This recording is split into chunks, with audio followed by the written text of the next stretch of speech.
To maintain a healthy weight, the Food and Drug Administration recommends eating 275 grams of carbs a day. For some people, that amount of carbs in a 2,000 calorie diet works, but if it doesn't work for you, you may consider following a diet lower in carbohydrates.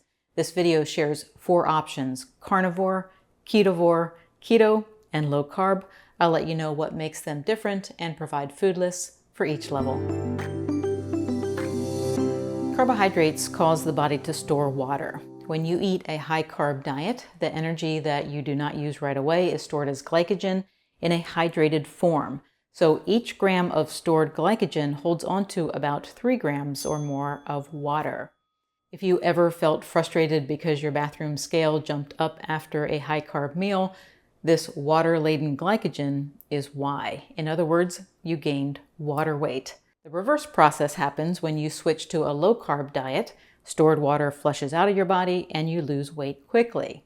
So carbs cause quick fluctuations in body weight, and you have to watch your emotional attachment to the bathroom scale when you initially change your carb intake. But weight loss and fat loss are not the same thing. Low-carb diets promote fat loss because they keep insulin levels low. Insulin is a fat-storing hormone, so when it is low, your body can release fat and burn it for energy. Low insulin also signals your kidneys to flush out water and electrolytes. It's not a problem, but you do need to replenish both. Electrolytes are minerals that carry electrical charges needed for nerve impulses and muscle contractions. You can replenish electrolytes naturally through your diet by including foods high in potassium, magnesium, and sodium, like avocados, nuts and seeds, fatty fish, bone broth, olives, and pickles, or use an electrolyte supplement like Element. I drink Element every day to replenish electrolytes. I add it to my post-workout drink and use it as a stopper after a meal. It tastes great and takes time to sip, allowing me to comfortably separate from the desire to keep eating when I know that I'm full. To get a free sample pack with any drink mix purchase, go to drinklmnt.com/Dr. Becky. And recently, the company introduced Element sparkling water in 16-ounce cans, which I love. It is such a treat after I've been working outside in the heat or just want something to support my low-carb diet without the calories. You can find them at my link as well. Low-carb diets are nothing new, but some of the terminology is. Carnivore and Ketovore are relatively new spins on the ketogenic diet that tweak the macros and food choices enough to make them their own diets. When comparing the diets, the allowed carbohydrate grams start at the ground floor, with a carnivore diet aiming for an ideal of 0 carbs per day. Ketovore was introduced to make that ideal a bit more manageable. As a ketovore dieter, you can have up to 10 grams of carbs. The next step up is keto, which allows 20 to 50 grams. This is followed by a low-carb diet where you can consume 50 to 125 total carbs daily, depending on your metabolism and the goal that you're working to achieve. On a carnivore diet, you eat meat and some other animal products. There are no plant-based foods because all plants contain carbohydrates. This makes the food list for a carnivore diet pretty simple. You can eat meat, fish, and other animal products like eggs, lard, and bone broth. Some carnivores will also allow small amounts of certain dairy products like heavy cream, hard cheese, and butter. Now, something to keep in mind is that terms like carnivore and ketovore are coined through repetition on social media, making it challenging to find exact definitions and specifics on food lists. In this video, I created side-by-side comparisons for you using the most commonly reported foods. And before we move on to those comparisons, a common question about the carnivore diet is it a good or healthy idea?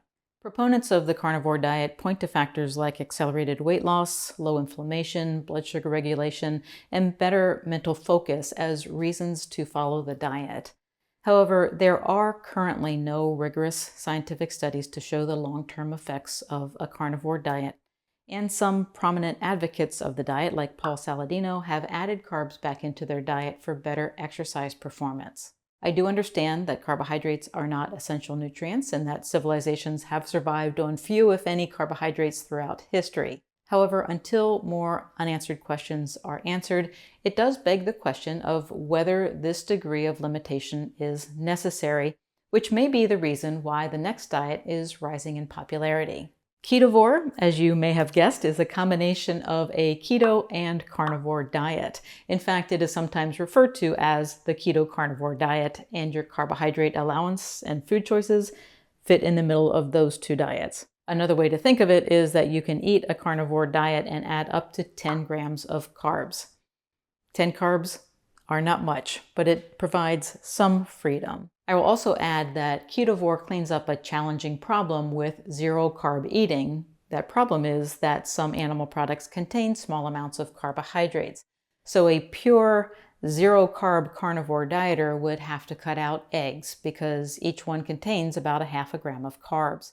The same goes for heavy cream and some cheeses. And what about coffee and tea? They are made from coffee beans and tea leaves, so they have trace amounts of carbohydrates. Those trace carbs add up throughout the day to a point where many carnivore dieters are likely eating Ketovore. Is this splitting hairs? Absolutely, but it is where we are at. So with that in mind, here is a list of Ketovore foods. Essentially, a Ketovore dieter can eat anything that a carnivore dieter eats and add up to 10 grams of plant-based foods. On Ketovore, it's best to look at carb-containing foods as flavor enhancers. So you can have cream in coffee, add lemon to your water glass, use spices, and top a meat entree with a few slices of avocado. Then, if there's room, you can have a small side dish of broccoli or a leafy green salad. Now, I've seen Ketovore presented as a more flexible version of the carnivore diet, which I've already explained. I've also seen it presented as a higher protein alternative to the keto and carnivore diets. Protein needs go up with age, activity level, and illness. You can adjust your protein intake on any diet, but because a Ketovore diet is centered on high protein choices like meat, it would be easy to reduce some fat and follow a high protein, moderate fat Ketovore diet. The keto diet gets a lot of attention. It is a high fat, moderate protein, low carb diet. Those on a keto diet can consume low carb foods, but they must limit their consumption to 20 to 50 grams, which is still more liberal than the previous two diets. How many carbs you can consume should be determined based on measurable ketones in your blood. However, many people judge their carb tolerance based on their goal, whether that be weight loss, blood sugar stability, or mental clarity. On a keto diet, you can eat all of the foods I've mentioned up to this point and add more dairy foods and a fair amount of plant-based foods. So instead of viewing carbs as flavor enhancers as we did with the Ketovore diet, you can look at them as meal enhancers on keto. So hard-boiled eggs can be mixed with mayo and mustard to make egg salad. Meat and cheese can be put on top of a bed of greens and enjoyed as a hearty salad. And dinner can include a satisfying side of low-carb veggies. Now, after reviewing carnivore and Ketovore, keto sounds pretty lenient. However, carbs add up fast. On a keto diet, you may be able to have a small amount of nut butter, add sauces like tartar sauce to fish, and enjoy the sweetness of berries mixed into full-fat yogurt, but keep track. Carb portions will need to be small to stay within the constraints of a keto diet. Also, don't look for processed keto snacks. Most use the trick of lowering the net carb count, making them seem like a great way to cheat the system. They are not.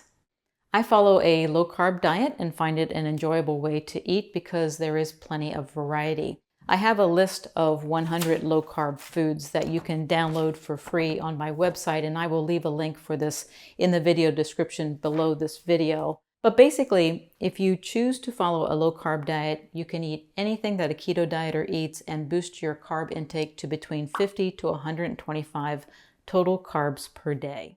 I tend to eat 60 to 70 carbs a day. The amount you can eat depends on your body size, age, gender, metabolism, and goal. A low-carb diet allows you to add small amounts of moderately high-carb fruits like apples, melons, and peaches to your daily diet. It also allows for the occasional addition of starchy foods like a small baked potato or a small side of rice. But I did not add those starches to the food list because they're not right for everyone. If you are using the diet to lose weight, you'll need to monitor how these foods affect you. I hope this video clarified the different levels of low-carb diets. The wonderful thing about eating low carb is that all you need to do to follow the diet is shop for different foods at your grocery store. Bypass the cereal, chip, cookie, and cracker aisles and spend your time in the meat, produce, and dairy aisles. Thank you for watching. I left a link to my downloadable low-carb food list and a link to Element in the video description, so please stop there before you go, and also click the subscribe and thumbs up button if you found this video helpful. Have a great rest of your day.